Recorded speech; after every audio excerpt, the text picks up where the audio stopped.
Au nom du Père et du Fils et du Saint-Esprit, ainsi soit-il. Pour ceux qui entreraient en discussion, par exemple des sédévacantistes, c'est-à-dire des personnes qui nient qu'il y ait un pape aujourd'hui, qui pensent que c'est un antipape qui est sur le trône de l'Église et que tous les évêques suivent un antipape, que tout le corps épiscopal suit un antipape. Et comment dire que justement le Concile Vatican II, qui est plein d'hérésies, aurait été aussi le fait du magistère vivant de l'Église. Voilà, ce sont des gens qui professent cela. Il faut en revenir aux choses essentielles de la foi. Je voudrais dire à ceux qui veulent entrer comment dire, avec eux, comme on dit dans le Concile Vatican II, en dialogue. C'est un terme qu'ils n'aiment pas beaucoup. Donc, en relation, non pas pour les condamner, mais essayer de les ramener au bercail, de leur faire entendre la raison. On va essayer de montrer ici. Je ne sais pas comment on va pouvoir faire, mais apparemment ça ne va pas être si simple que ça.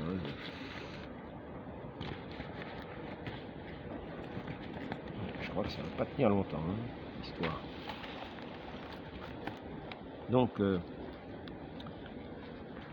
pour ceux qui veulent entrer en communication avec eux et leur parler de ce sujet, je propose simplement, je dis, ce n'est pas la peine d'entrer dans des tas de discussions, car ce sont des personnes qui souvent sont très savantes sur des quantités de questions. Et vous vous perdriez dans des discours. Ils auraient raison de vous. Ils auraient raison de vous, parce qu'ils connaissent les tours et les détours de toutes choses. Mais simplement, je dirais, s'attaque ici à l'essentiel. S'attaque ici au fondement de l'Église. Il faut donc simplement les retenir au fondement de l'Église. Il faut leur poser la question, vérifier leur foi sur le fondement de l'Église. Je veux dire la foi catholique de l'Église.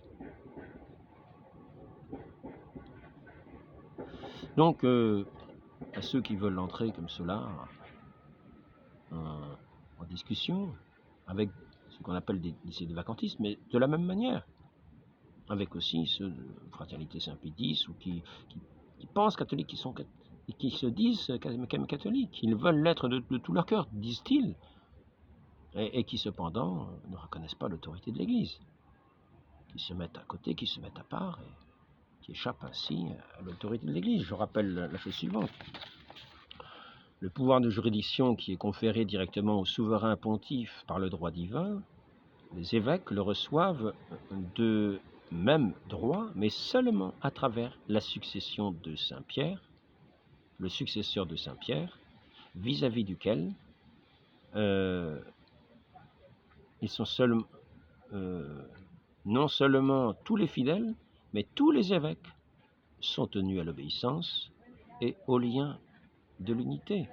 Aussi, il dit, et il est de connaissance, tout le monde le sait, que nous sommes tenus à obéir aux évêques qui sont en union avec le pape. Donc, tant que nous avons un pape, nous avons un pape. Il a la juridiction. Le jour où ce pape-là s'en ira pour une raison ou une autre, ou parce qu'un concile aura déclaré ceci ou cela, et puis qu'il coopérera,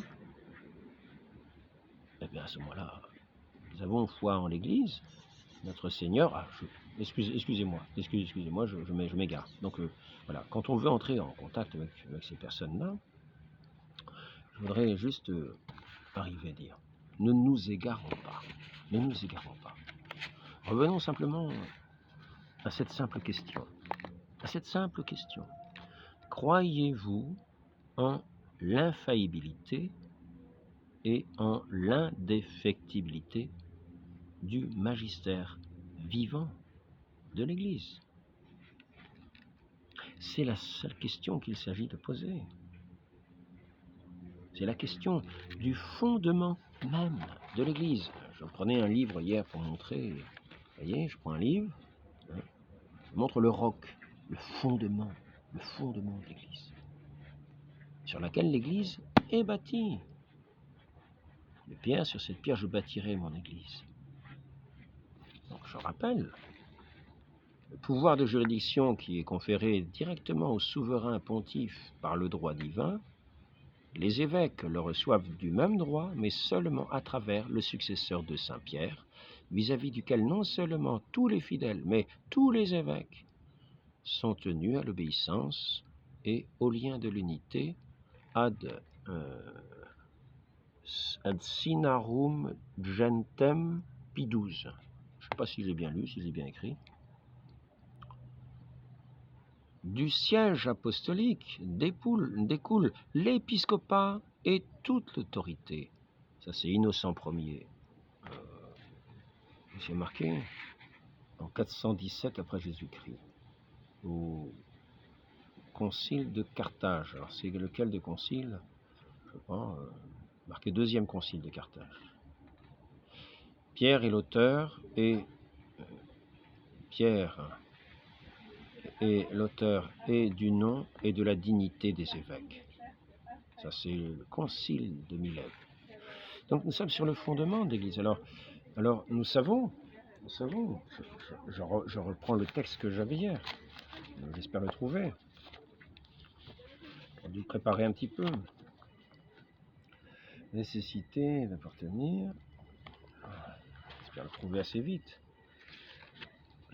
Condition et mérite, c'est pas ça du tout. Conclusion pratique, traité de l'Église.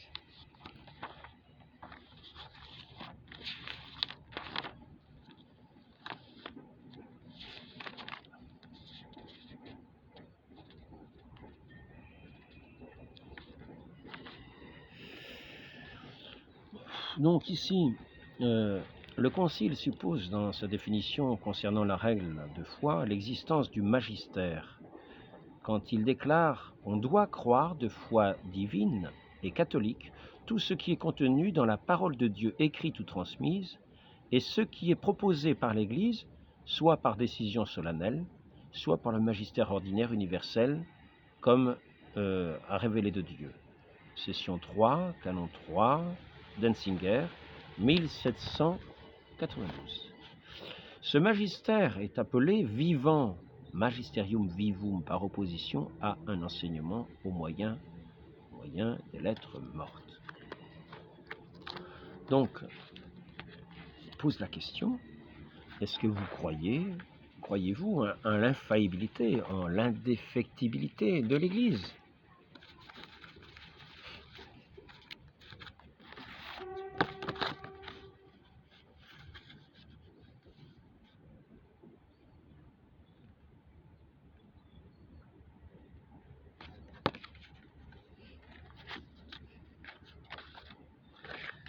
Alors après ça, vous attendez la réponse, parce qu'il faut vous répondre, parce qu'il faut qu'ils répondent. Le magistère ecclésiastique est infaillible. Alors, ça, c'est vous qui, pour l'instant-là, en attendant qu'ils répondent, vous mettez ça en tête. Le magistère ecclésiastique est infaillible dans l'annonce de la vérité divine. C'est Bartman, 141. L'infaillibilité de l'Église fut affirmée dès le début de l'Église comme une vérité de foi. Ainsi, le Concile du Vatican le suppose dans sa définition sur l'infaillibilité particulière du pape. Et il compare celle du pape à celle de l'Église.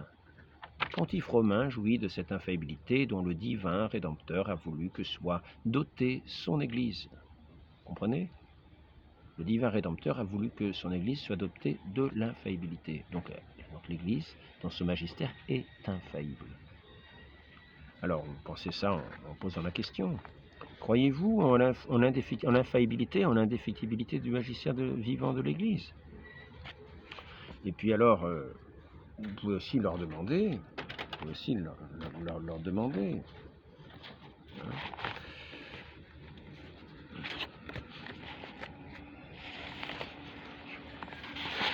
Je perds tous mes papiers.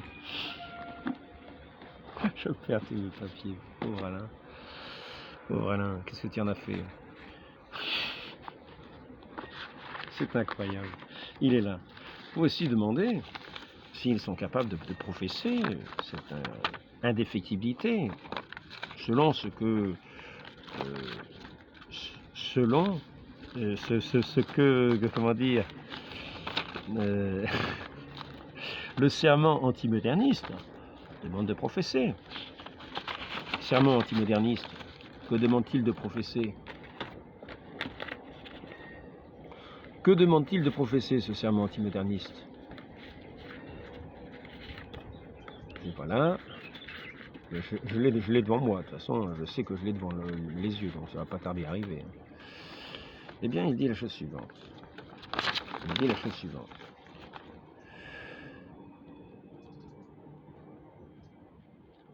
Je soutiens avec la plus grande fermeté. Alors, il faut demander, croyez-vous en l'infaillibilité et en l'indéfectibilité du magistère vivant de l'Église? Je soutiens avec la plus grande fermeté, vous prononcez ça devant eux, hein.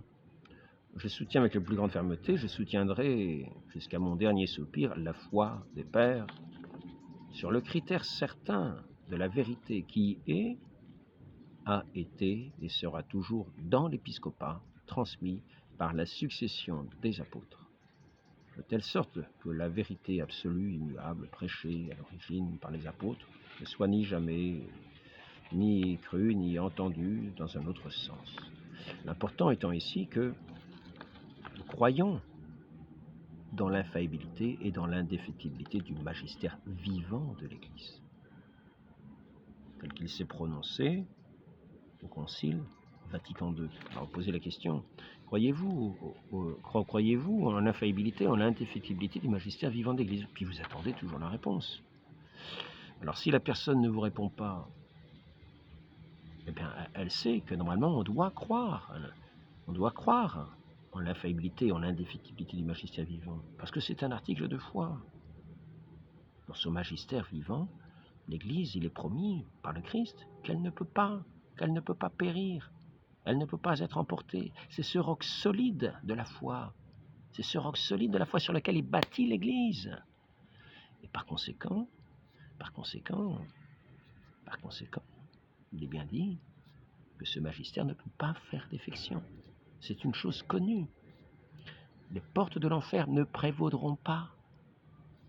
L'Esprit Saint est avec ce corps enseignant, ces apôtres que le Christ a envoyés par toute la terre avec obligation de croire sous peine de se perdre. Ceux qui croiront et seront baptisés. Cela montre l'infaillibilité de ces divins apôtres dans l'énoncé de la foi. Et quand tous ces successeurs des apôtres sont réunis à ce concile, vous reposez la question, croyez-vous en l'infaillibilité, en l'indéfectibilité du magistère vivant d'Église? Alors, vous pouvez dire après, s'ils hésitent, s'ils ne répondent pas, par exemple. Alors, s'ils disent oui, ben vous dites, donc vous croyez dans l'orthodoxie des textes de Vatican II? Oui, alors ils vont répondre oui. Donc vous croyez dans l'orthodoxie des textes de Vatican II? S'ils croient que le magistère vivant ne peut pas chuter, ne tombe pas dans des hérésies, s'ils croient donc que ce magistère de l'Église ce magistère vivant est infaillible, indéfectible et infaillible, ils seront obligés, s'ils vous ont dit oui, j'y crois, et ils seront obligés de reconnaître l'orthodoxie de Vatican II, de tous les textes de Vatican II, même s'ils disent que c'est pas un concile. Parce qu'ils ont approuvé ces textes-là. S'il y a des hérésies dedans, ça veut dire que l'Église a chuté. En plus, qu'ils y sont restés des années, puisque c'est toujours comme une base de l'enseignement d'aujourd'hui. Donc, la deuxième conclusion qu'on peut tirer, c'est que si finalement ils disent « Ah bah oui, bah c'est vrai, vous avez raison, je crois en l'indéfectibilité du magistère vivant parce que c'est de foi, et sinon je n'ai pas la foi catholique », donc la conclusion c'est que vous pouvez poser la question suivante. Donc le magistère ne s'est pas trompé, donc le concile n'a pas d'hérésie. Donc vous n'avez pas de raison de douter du pape de Vatican II. Vous n'avez pas de raison de douter du pape qui était à Vatican II, de Paul VI. Du pape qui a promulgué les décrets, puisqu'il n'y a pas d'hérésie. Il n'y a pas de raison qu'on dise qu'il est hérétique, puisqu'il n'y a pas d'hérésie. Il n'y a aucune raison, sauf une idée farfelue. Donc ce pape était pape. Voilà. Donc ce pape était pape. Et finalement, nous sommes tenus à ce concile qui n'a pas d'hérésie. Voilà, c'est la conclusion que l'on doit poser, que l'on doit poser, parce que nous savons Nous savons que l'Église ne peut pas périr. Les portes de l'enfer ne prévaudront pas contre elle. Et que si tous les évêques suivent un pape hérétique, ça veut dire que l'Église a chuté.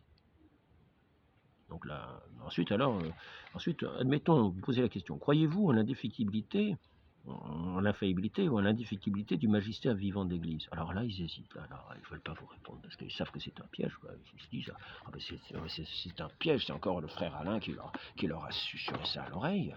Vraiment, c'est infernal celui-là, c'est pas vrai, quoi. Alors, ils sont embêtés parce que s'ils disent non, ça veut dire qu'ils n'ont pas la foi de l'Église. Ils ne vont pas me dire ça quand même. Et s'ils disent oui, ils savent bien qu'ils vont être obligés de reconnaître le Concile Vatican II, donc ils vont rester comme ça. À ce moment-là, vous dites pourquoi refusez-vous de professer ce que l'Église croit de cœur et professe de bouche? Donc ne croyez-vous pas au fond du cœur, au fond de votre cœur, que l'Église, que le magistère vivant de l'Église ne peut pas faillir, qu'elle est infaillible et qu'elle est indéfectible, qu'il est infaillible et qu'il est indéfectible? Au fond de votre cœur, ne le croyez-vous pas? Alors, parce qu'il est important de professer de bouche. Il est important de professer de bouche. Le fidèle doit croire du fond du cœur et professer de sa bouche. Le fidèle professe ce qu'il croit du fond du cœur, comme l'Église professe ce qu'elle croit du fond du cœur. S'il ne professe pas de bouche, c'est qu'il ne croit pas du fond du cœur.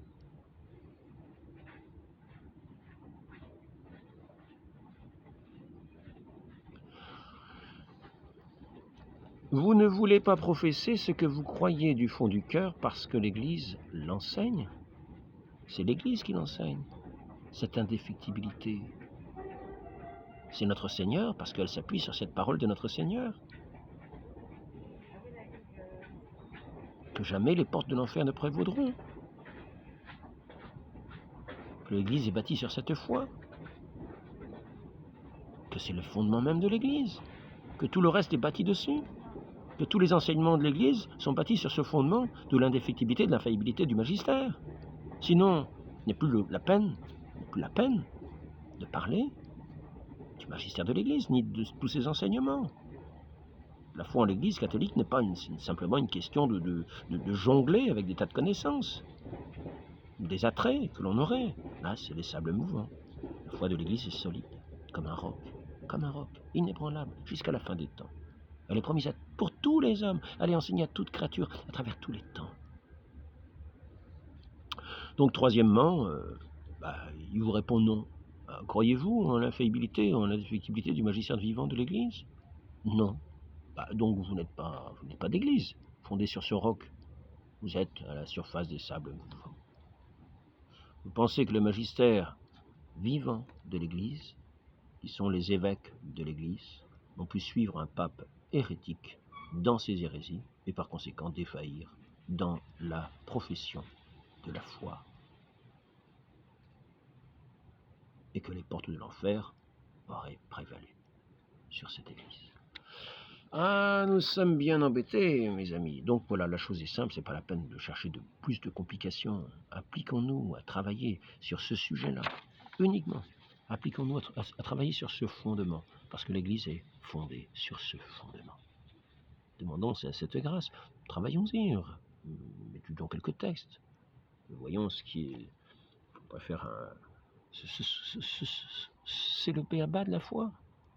Si nous n'avons pas foi dans cela, nous ne croyons pas dans le roc inébranlable. Et alors nous sommes emportés, comment? Notre maison n'est pas bâtie sur ce roc inébranlable. Et elle sera emportée par les vents, par les pluies, par les tempêtes. Demandons cette grâce de la foi, notre Sainte Mère, l'Église. Et nous ne sommes pas appelés à tout comprendre, à tout connaître, mais ayons cette foi. L'Église est le corps du Christ, dont il est la tête. Soyons bien de ce corps, unis à ce Sauveur. Et nous aurons,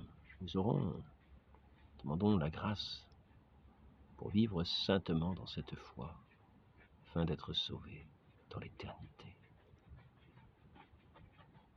Ainsi soit-il. Ô Marie conçue sans péché, priez pour nous, qui avons recours à vous, ainsi soit-il. Au nom du Père et du Fils et du Saint-Esprit, ainsi soit-il.